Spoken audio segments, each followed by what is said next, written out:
was on dialysis for 6 years. You know, in and out of the hospital, man. When you on dialysis, man, you're so prone to catch other stuff like pneumonia. You catch all kind of stuff because you got open wounds on you that they're basically removing and replacing blood from. Just like today, you know, I'm completely healed from dialysis now. You know, I got a call to get a kidney transplant. You know, and I call that a healing because that didn't have to come. You know, people wait years for transplants and then they get the transplant and the transplant don't work. You know, so I'm happy to say that I haven't been to the hospital since 2016, and that was when they put the transplant in me. You know, and it's 2024. I'm just so grateful to God, man, that He gave me a second, not just a second, not just a third, but a fourth and fifth and sixth chance. You know, just to be here. You know, I could have been dead, man. You know, on 3 occasions. I had congestive heart failure. My liver swole up to the size of 2 livers. Wow, man. And I had to learn how to walk again because I had so much fluid on my body. And my knees, man, my knees swole up to the size of grapefruits. You know, just from fluid. You know, but through it all, you know, God remained faithful to me, man. You know, one thing I realized, man, you know, no matter what we go through, you know, no matter how many times we turn our back on God, when you turn around, He's gonna be right there. You know what I'm saying? He's gonna be right there. You know, His grace, His mercy, man, it's unexplainable. You know, it goes beyond our mindsets. It goes beyond our thoughts, our dreams. You know, I never thought that God would bring me out like He did.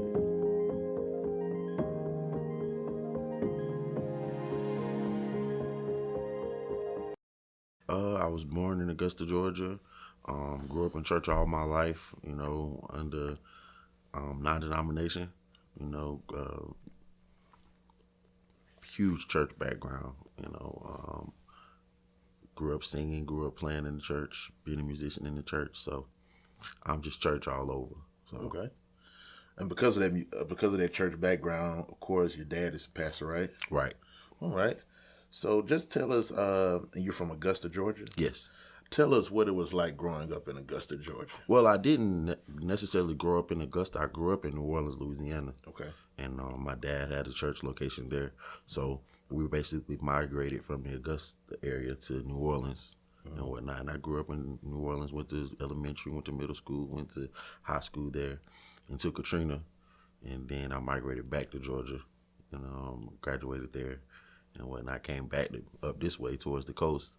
Okay. And went to college here. So, yeah. Okay. Any siblings? Yes.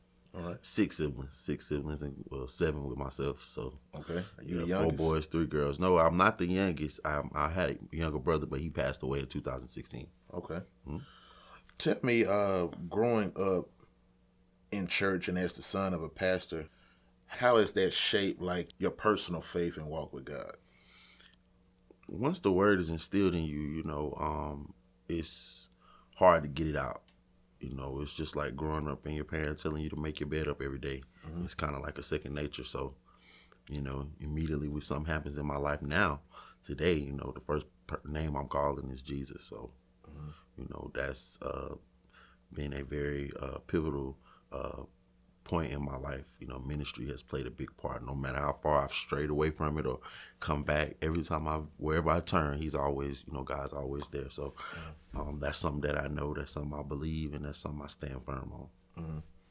Growing up in the type of church that you grew up in was like, you know, you have certain churches that are known for, you know, a certain thing. You know, certain churches are big on certain aspects, whether that may be family, whether there may be deliverance, whether there may be miracles, or you just have certain churches that are known for a particular thing.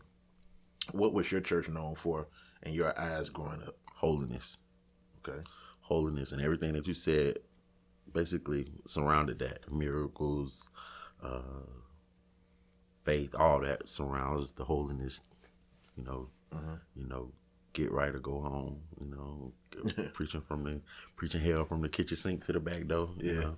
So, you know, that's how I grew up. You know, that down home church. You know, flat foot preaching. You know, so that's what I'm accustomed to. as a child, were you accustomed to seeing a lot of healing and miracle testimonies and things like that happen in the lives of other people? Yes, yes. Man, I've seen blinded eyes be recovered. Just bones be constructed back together in front of my eyes. As a kid, you don't really understand it, but you know it's real. You don't really you visual or not you visualize it, but you don't really it doesn't really take part until you go through something and you really need to depend on God for that type of miracle. Yeah. You know, What age did you start seeing stuff like that? when I started paying attention, probably like 6, 7. What's a notable like miracle or act of healing that you saw during that time? I saw my dad slap a tumor off of a lady's neck one time. Wow. Yeah. Yeah. And it disappeared in front of me in Augusta, Georgia. Wow. Yeah. So. What went through your mind when you saw that? It's kind of surreal because it's like, back then things like that was the norm, So it was kind of surreal in a way, because as a kid, within your play, something's real about what's going on around you. So, just seeing that, just kind of, it just made me know that God is real. Yeah. Something is real that's making these things happen, and that's the type of impact it had on me. Wow. Yeah. Man, because of course, a lot of people don't get the privilege or get the chance to see something like that that cause them to believe. Because you have people that are atheists, you have people that don't believe in God, you don't have people that don't believe in healing or miracles like that exist, or that God will use an individual in that kind of extreme to perform that kind of miracle and that kind of healing. Like when you saw that, did you go to school and tell people about it? Oh man, I preached from the ceiling to the floor. I grew up in church. I grew up, with certain beliefs and stuff like that. So whatever I didn't believe that the school had going on, I was at the school preaching against it. In pre-K and kindergarten, I didn't know no better. I was just trying to be like my dad. Yeah. So yeah. So but I've seen, it's crazy. It's people within the ministry now, like musicians that I know that were crippled. Wow. That I seen. I seen my dad lay hands on them, and their deformities disappeared. Some of the people, Yeah. So Wow. It's real. Miracles are real. Seeing all of that and seeing how God will perform miracles and how God will heal individuals, when was your health affected and your health journey? What was that process like to where you started experiencing like certain things happen with you that you really need to depend on God to help you through? I'll never forget 2010. I was driving down the road headed to church one night, and my right eye was blurred, and it was just real cloudy, like I couldn't see out of it. So the next day I went to an optometrist. The optometrist told me that you got fluid, and we could do a LASIK surgery. So I said cool. So I got that all set up. I said, well, maybe that's just what it is. So that night I laid down to go to sleep. I laid my head back and it felt like I was drowning in like 12 feet water. Yeah. So I sat up to catch my breath, and I'm like, man, what's going on with me? So I basically battled through the night with that. Woke up that morning, my left eye was blurred. I was like, man, this is crazy. So that was rehearsal the night that I was going to church the first day. So the next day was Bible study. So I struggled to church, got there, could barely see out of both eyes. I got in the prayer line. At the end of service, Pastor Kincannon was my pastor at the time, and he prayed for me and whatnot. And so I just went home, struggled to get home, whatever. So I got up in the middle of the night and went to the bathroom, and I was urinating blood. And I was like, oh my God, man, what's going on with me? And I couldn't hardly breathe, I could taste the toxicness in my mouth. Like I could taste something was wrong. I don't know what it was. Something was wrong. So I called my sister. I said, I'm getting ready to head to the ER because something's going on with me and I don't know what it is. So and you know, before that I was having like a lot of migraines and a lot of headaches and stuff like that. But you know, because I grew up in church, because I grew up in, you know, a healing environment, you know, I wasn't so quick to go to the hospital because, you know, I'm just looking at whatever going on with me, God gonna take care of it because I work for him. You know, I'm a church musician, you know what I'm saying? I mean, I grew up watching miracles happen. You know, I didn't grow up going to the hospital. I didn't grow up going to the doctor for colds and whatever was going on. You know, my dad laid hands on me and I had faith in God delivered me. So I went to the ER and they ran all kind of tests on me and whatnot. And then they came in the room and they was like, man, you're in stage 4 renal failure. And for people that don't know what renal failure is, that's kidney disease. So my kidneys had them failed on me, and I didn't know it. Wow. So I had to do emergency dialysis. So I never forget when they first did the surgery on me and put the tubes and stuff in my chest and everything like that. And man, I was so scared, you know, because I'm just like, man, I'm at this hospital and I'm really sick. You know, my faith was really tried at the time because at that time, you know, I'm sitting there and I'm just letting, and this before my family arrived and before, you know, people came, you know, and so I'm just looking up at the ceiling and I'm just like, man, how could this happen to me? You know, and at the time I'm only 19 years old. Wow. So I'm like, man, how could this happen to me? You know, I got so many plans, you know, so much stuff going on around me that I got in my mind that I just know that I'm going to accomplish in my life. And I got this major setback in front of me now. You know, how my dad going to look at me, how the church people going to look at me, you know, how my peers going to look at me. I'm this young and I got to be on dialysis.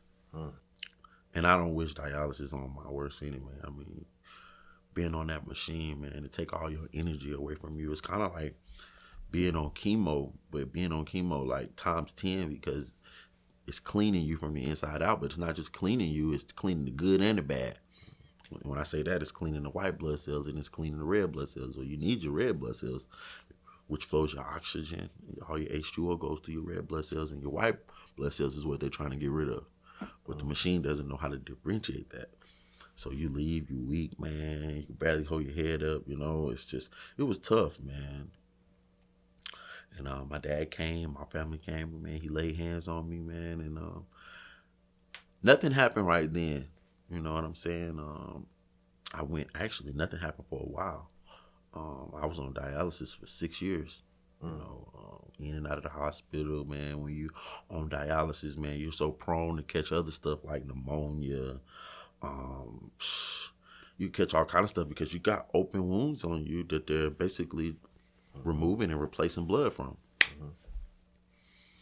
I kept the faith, man, through that situation, man. You know, I was really tried in that situation, man. You know, at some points of my life, man, you know, I didn't really have much to live for. You know, I sing with a group now called the Swanee Quintet. Surprisingly, man, that group gave me a will to live, man. You know, and at the time I wasn't the lead singer. The lead singer at the time was Percy Griffin. Rest in peace, Percy Griffin. And I got in that group, man, and I hid my sickness from those guys for about a year, you know, because I was ashamed. And I didn't want them to think I couldn't, you know, do my job, you know, and deal with what I had to deal with, you know. And how they found out one day was we was on the way back, and something happened on our tour bus. And I was like, man, I got to hurry up and get back because I ran dialysis on Monday, Wednesdays, and Fridays. And so that was a Sunday. And we was coming all the way from New York. And we was in D.C. and it was 6 a.m. My dialysis appointment, I was supposed to be there at 6. Yeah. So that's how they found out. And I had to end up doing like an emergency dialysis where we were. That group, man, and my dad, my family, you know, my church family, you know, that's what kept me going, you know. And another thing too, you know, my dad never pet me up, you know. He always encouraged me to keep working, keep going, keep pushing, you know. And if you ain't never been sick or you ain't never took care of somebody that's been sick, you don't really know pressure of it, you know. And just made me real independently strong, mentally strong, man. Being sick is such a heavy burden, man, when you by yourself. And at the time, I was in Augusta. My family was on the Gulf Coast.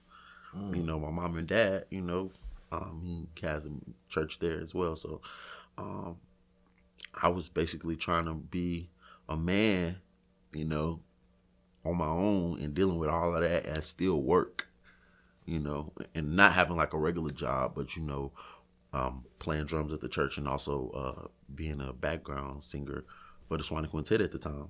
And so, I found strength in things around me. Just like today, I'm completely healed from dialysis now, I got a call to get a kidney transplant, and I call that a healing because that didn't have to come. People wait years for transplants and then they get the transplant and the transplant don't work. So I'm happy to say that I haven't been to the hospital since 2016, and that was when they put the transplant in me, and it's 2024, so I'm just so grateful to God, man, that he gave me a second, not just a third, but a fourth and fifth and sixth chance, just to be here. I could have been dead, man, on 3 occasions. I had congestive heart failure. My liver swole up to the size of 2 livers. Wow. Man, and I had to learn how to walk again because I had so much fluid on my body. And my knees, man, swole up to the size of grapefruits, just from fluid, but through it all, God remained faithful to me, man, and one thing I realized, man, no matter what we go through, no matter how many times we turn our back on God, when you turn around, He's going to be right there. You know what I'm saying? He's going to be right there, His grace, His mercy, man, it's unexplainable. It goes beyond our mindsets. It goes beyond our thoughts, our dreams. I never thought that God would bring me out like he did. My dad prophesied to me and told me that he would, but at the time I didn't have nothing to live for because I thought, man, I could die any day, anytime. Anything could happen to me, because you're so prone to infection when you're on dialysis. You know what I'm saying? So it's just like anything can happen to me. So I'm just living my life, I want to do everything I can do right now, while I got a chance, because I didn't have nothing to live for, But I just thank God for my dad, man. I thank God for people like Eddie Bond, Schoolboy, people that always kept me encouraged, man. Always told me to keep going. Don't stop. Don't quit, Keep the faith, man. You're going to come out of this. You're going to come through this, even when it was blind to me.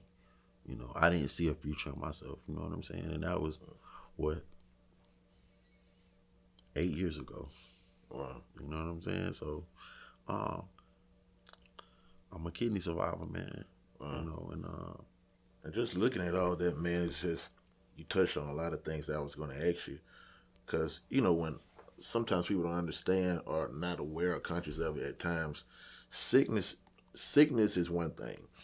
But sickness, it brings other stuff with it, like depression. Right. It brings stress. It brings mind battles and things like that.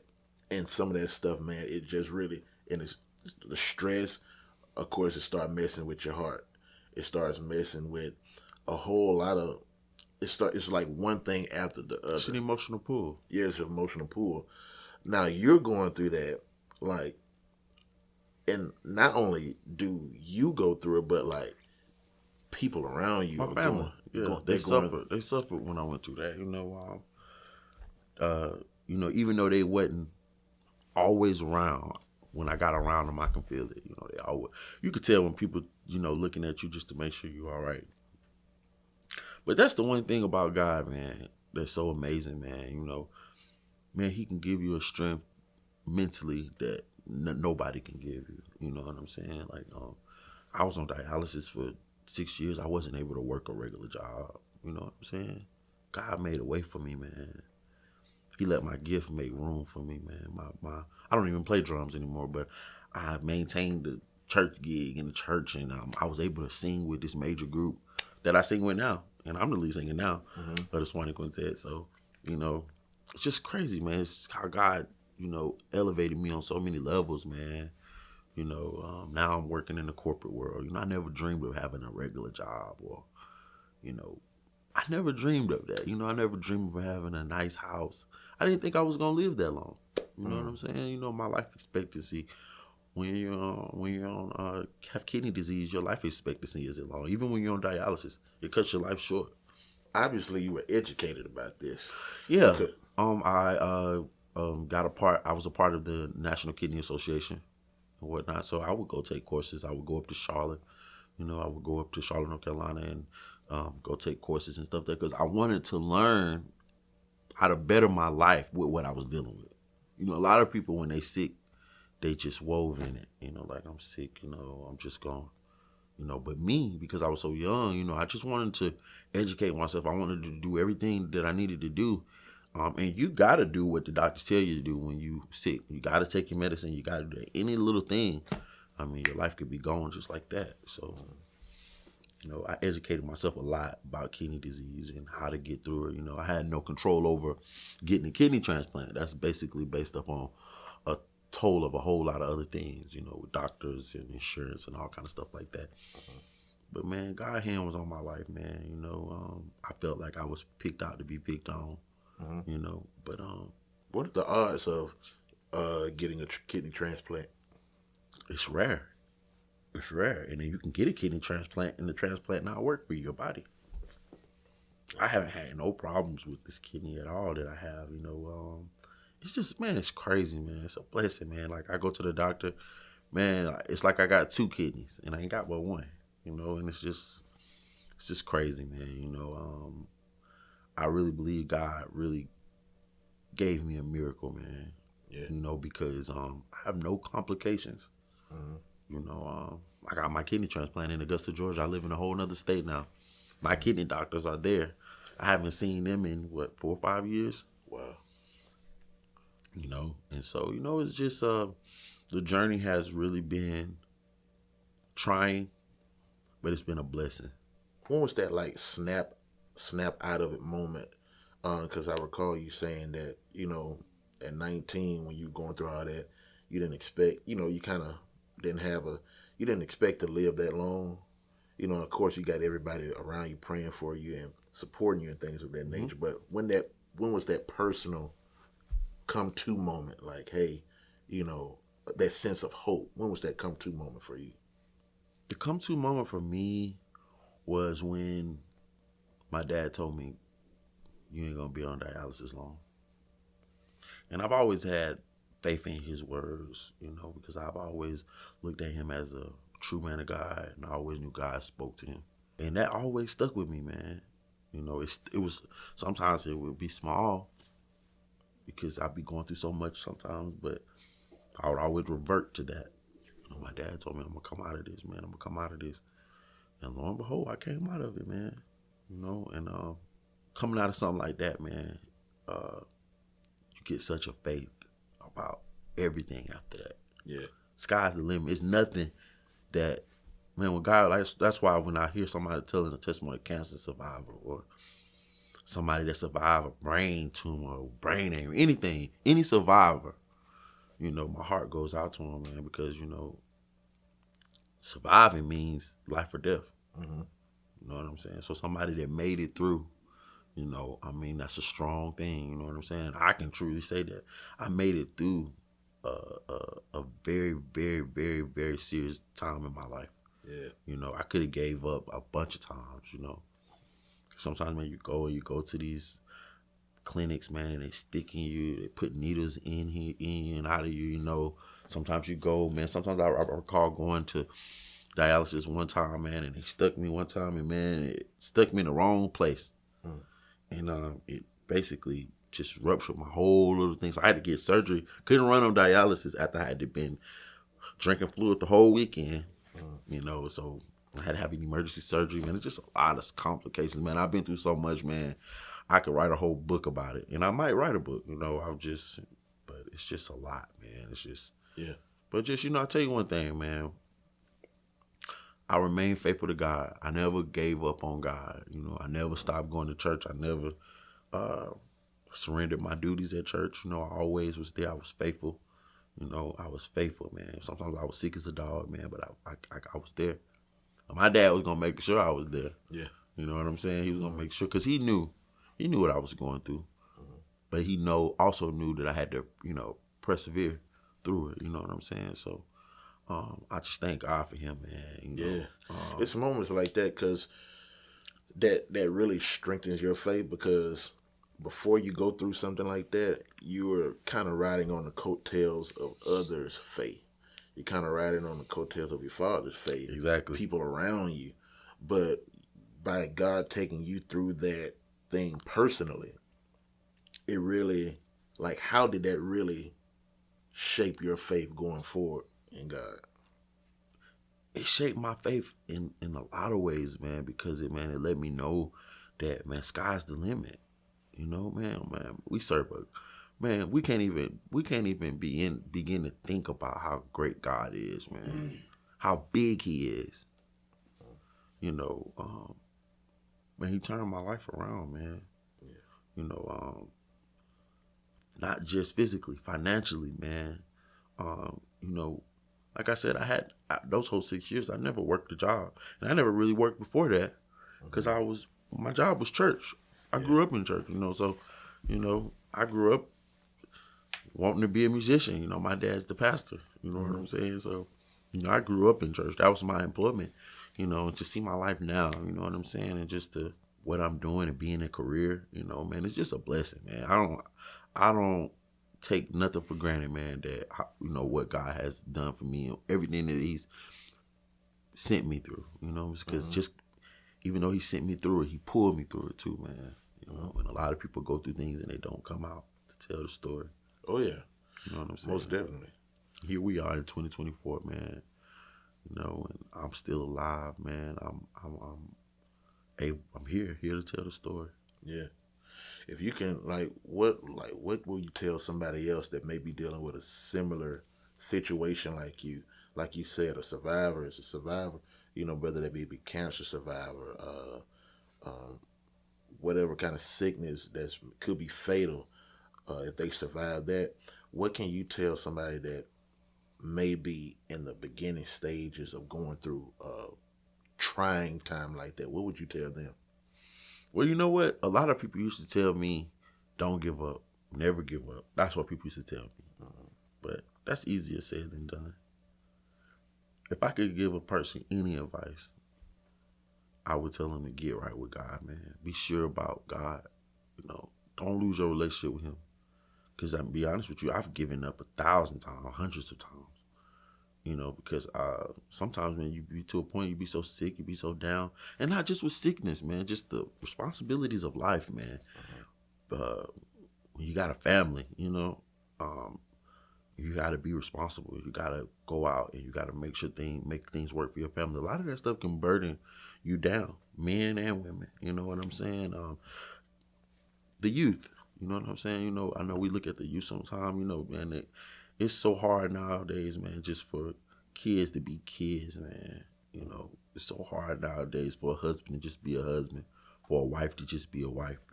You know, you almost got to be a superhero now just to make people happy. You know what I'm saying? I mean, happiness used to be so easy to accomplish back then, but we shrunk happiness down to this. So when you're not happy, you don't have no hope. When you ain't got no hope, you don't got no joy. And when you don't got no joy, you don't want to live. So that's why so many people give up so much, man. You know, it's so easy to give up because back then it didn't take a whole lot to make us happy on our birthday. Right. You get a big box of pizza or get some hot dogs and some cheap sodas. Everybody, you be running around, you could be at a party. Now, you got to have so much to make a kid happy nowadays. You do that for a kid now, they don't want to be outside. They don't want to be, you know what I'm saying? They really don't even want to be around people. Right.